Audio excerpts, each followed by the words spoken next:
Surprise, surprise! The event is disappointing. Hey people, I decided to go back to my family's roots and become a pirate. My first plan to get back into this pirating thing was to get scurvy, but apparently it can lead to death. So instead, I'm going to look for treasure. It can't be that hard, right? Now some people would say I'm the hunting for this mega edition, but I don't understand why. Wait, this may be the treasure! Oh yeah, that. Pretty uneducated, the Hunt Mega Edition is the most recent Roblox event as of making this video. It's a part of the series of events Roblox has been making as of recent. In these events, you go to different types of games through these portals to get some type of token to exchange them for items. And this event is no different, with 25 games, and most of them are just But this one's a bit different. There's a secret token alongside the normal one called the Mega Token. These are secret tokens that can only be found for solving mysteries in certain games and completing a difficult challenge. If you get these Mega Tokens quick enough, you can get to participate in a live stream and have a chance to win $1 million. You get at least 10 Wendy's meals with that. So have fun going to 25 games and doing whatever they tell you. Roblox orders. Well, I also need something, but I gotta find treasure. I already wasted all DRP Enterprise funds in this metal detector, so I gotta come back with something. You're gonna take my walking rights.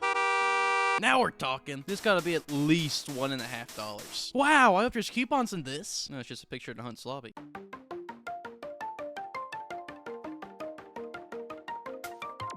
Well, this is indeed a lobby, alright. There's really nothing to do here besides claiming these weird items and going into games. It's really disappointing as the previous Roblox event had fairly big lobbies with secrets to find, but this one just really feels like a downsized version of the original The Hunt lobby without any of the cool secrets. The only thing to talk about is when you find a mega token, the entire lobby changes and you get a new place, which kinda hurts to look at after a while. It kinda looks like an Apple store, but without the Angry Birds in it, it kinda stinks. These accessories are fairly decent, but still kinda generic. The only reason you're going to visit this lobby is just to see which games you have left to play and to get these accessories for your avatar. They all feel like weird UGC items you'd find on the catalog, and they have a chronic like a spunk in them. You can really see this when comparing them to the original The Hunt event, which gave most of their accessories exclusive effects that only Roblox themselves can give to items, which is really neat and the highlight of that event in my opinion. The only thing going on with these items is that for some reason, for the first 2 days, they were completely white, and then they randomly changed to having textures. I don't see anybody talking about this, but I swear they exist. Listen, I may be insane, but I'm not a liar. The only other thing in the lobby is this big dancing go, which you can either buy for over $100 or shudder in terror of his presence. Overall, this lobby is very disappointing, and I hope Roblox is better in whatever they're going to do next. You know, all this talk about lobbies is making me hungry. Maybe this abandoned portal to the unknown has some burritos in.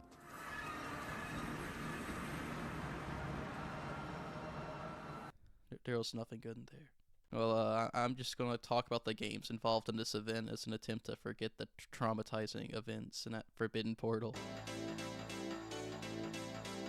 Before I start this segment, I'm just going to clarify that I'll be only reviewing what each game has to offer in this event by only looking at the normal tokens and not the mega tokens. By the looks of it, the developers put the same amount of time and effort in each token, which usually isn't much. And if I did all of the mega tokens, this video would be delayed by 2 weeks and my sanity could just go poof. Anyways, these games have a varying quality. It goes from, this is pretty fun, to, please in my misery. And due to the overwhelming amount of games, I'll only be talking about the top 3 and the bottom 3. We'll begin with the top 3, so I won't blow a gasket talking about the one particular game a bit too early. So starting off with the third best game, we got Bayside High School. Bayside High School's event sees you getting sucked into your phone, how unfortunate, and to get the token, you gotta play Crossy Road. Well, it's called Bloxy Road, but still. This is great, it has a lot of effort put into it, and it's also very fun and quick to boot. It only took me about a minute or so, but that just may be because I have a few years of experience with Crossy Road. My only complaints about this game's event is that it's too short, and I'd love to see more of this. In second place, we got Arsenal. No surprises here. Arsenal has always been the gold standard of these events, putting so much love and effort into them, and this one's no different. You started off at the ending of Arsenal's event, the first hunt, where you took down a helicopter and infiltrated the firewall, or the bad guys to this event's headquarters. Your plan is to escape the headquarters safely and don't die. This part of the event's really fun and all looks great. It differentiates itself from the average Arsenal session and sees it going against swarms of enemies and going around their base, which is a nice change of pace and I hope we see more of it. Overall, I really don't have any complaints with this event. I look forward to any future event Arsenal's in, just to see what they make next. And finally, in first place is TDS. Yes, this is complete buy, so I love this game to bits. TDS, just like Arsenal's, always brought their A game to any event they're in, even if they struggle with properly adjusting difficulty for less experienced players. But luckily, they made this event super easy. It can only take you about 3 minutes if you know what you're doing. The story is also set after the events of the first hunt where you defeated the Corblox Empire, and this time you're back with the Fallen Underside, which are enemies from this game's most iconic game mode. It's all really fun. You even get to bring your own loadout if you want to, which is rare to see in TDS events. Each enemy has very fluid animations, and the map even changes around you to get more corrupted. I couldn't recommend this part of the event enough, as TDS is such a good game. And now on to the bottom 3. I'm going to be blunt here, these suck and bring down the event a fair bit, as you can only skip one of them to get all the items, and you have to play these games to get the mega tokens. Well, the least bad bad out of the 3 is Cars Crushers 2. This is a shame, as I like Car Crushers 2. I played a lot when I was a kid, and they really fumbled the bag here. All you do is play the derby event, then get this thingy, and then go up to the volcano and do a trick. On paper, this doesn't sound half bad. Most games in a Hunt Mega Edition just make you play the game, adding nothing to it anyways, but this one just takes so long. The derbies can be fun, but you have to do a lot of them to actually move on, and that was only step 1. Then you buy this air control thruster, which you can only buy on certain cars. Okay. And then you go to this area called the water slide, which is probably one of the most boring areas in this game. It's all you do is just slam your car against this thingy 3 times. And after all that, you think it's over? No! Because after all of that, you scale up this mountain, which takes so long. It is so slow and nothing fun happens. You just go up, nothing else. And after you do all of this, you somehow have to get on this tiny ramp and stay in the air for a while. And then you're finally done. This takes a very long time, and there's nothing interesting here. And even if there isn't anything offensively bad in this part of the event, it's just so boring, and it's just a slog to get through. And number 2 on the I hate this so much list is chain together. This mainly here due to over-reliance on needing a teammate for this one and how long it takes to get over with. And as someone who's fairly lonely and doesn't like asking for help, this one hurts me. Roblox really shouldn't have games where it's impossible to beat without finding someone to do it with, as doing this with the average little Timmy under iPad chain 2 is almost impossible. To even beat this, I had to drag my little brother over to help me with it. And even with slightly more competent teammates, this event is still not very good. There's a lot of tight jumps and glitches with this event, as once I randomly got put back to the start. And it also takes a while to get through. And may I remind you, if you don't have a sibling to force into playing this with you, you're most likely going to have to do this with little babies. I really hope in the next event, Roblox actually helps out the local lonely people and puts more single player games in their event. We tell you how much we appreciate it, but we're too shy to. And now, the worst game in the event, in my opinion, is a Dusty Trip. This is probably my least favorite game on this entire platform. I only have it in me to make a video about it, as I refuse to play this game more than this. This game is so buggy, the physics feel like butter on glass, and the controls only work about half the time. The driving barely works, and if you just so happen to get your car off the road or run out of gas, or your car just so happens to stop working, then it's game over for you. This event is terribly long and terribly difficult to boot, as for some reason the creator of this game has made the entire event just driving in a boss rush. I usually love boss rushes in games, but for some reason they seem to reuse bosses and make them invincible for a solid 5 minutes, and only give you a small window to actually attack them. And have fun attacking them, as they all have the same attack pattern. Some can just kill you before you even know what's going on. And if you're the poor, unfortunate individual who just died in the middle of a cutscene because you so happen to not have a perfect aim and didn't kill all the spawns in time, then have fun doing all that all over again, or paying money to get your progress back. Or, you know, just chill over some money to buy an overpowered gun. The only good thing about this event is they give you 1 free revive. That's it. Everything else about this game's terrible. Everything you do is so terribly long, and it just feels like you're doing the same thing over and over and over again. I hate this game with all of my being,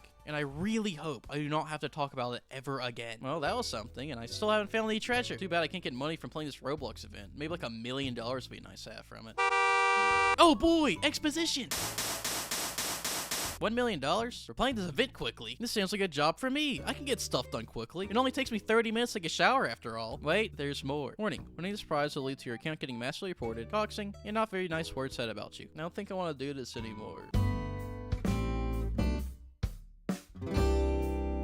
So remember how I said at the beginning of the video that you can get a prize of $1 million if you win this event? I hope so, as this will be on the quiz. Well, this $1 million comes with a little bit of a downside. It's just not figuring out where to put all the money. Whoever wins this prize will most likely have people massively target them, get their address leaked, and get told things I'm not allowed to say on YouTube. You may be wondering why I know this, and it's all because of an event way back in the year of 2018. 2018 saw the release of the Ready Player One event, around the same time as this event. The Ready Player One event saw you going through different games and showing very, very cryptic messages. I mean like Morse code cryptic. And doing very long tasks to have the chance of being the first to beat this event and getting the legendary Dominus Furnari. The person who won this legendary item was a Roblox user named Roku. And because of this, millions of small children who spent hours trying to get the hat were, well, a bit peeved to say the least. Roku got his address leaked, got told very, very terrible things, and his account got mass reported, causing him to get banned twice. And may I remind you, this is all for a hat. So just imagine all of this, but instead of an item in a block game, it's $1 million, and instead of around 1 million angry kids, it's 10 million angry kids. Believe me, this will not end well, and I hope and pray whoever wins this won't have this happen to them, but sadly, this will probably not be the case. Please don't harass people because they won a game. Blame Roblox for thinking it's a good idea in the first place. Well, I didn't find any treasure, but hey, at least I got to talk about recent topics. And that's just about all I gotta say. And remember that you are loved. Oh boy, I can't wait to see what this is.